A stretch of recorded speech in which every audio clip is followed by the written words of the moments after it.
కథలో చదివా రెక్కల గుర్రాలుంటాయని నమ్మడానికి ఎంత బాగుందో.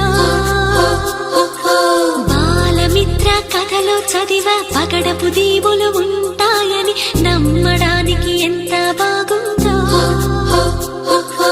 నా కోసం రెక్కల గుర్రం ఎక్కి వస్తావని పగడపు దీవికి నువ్వే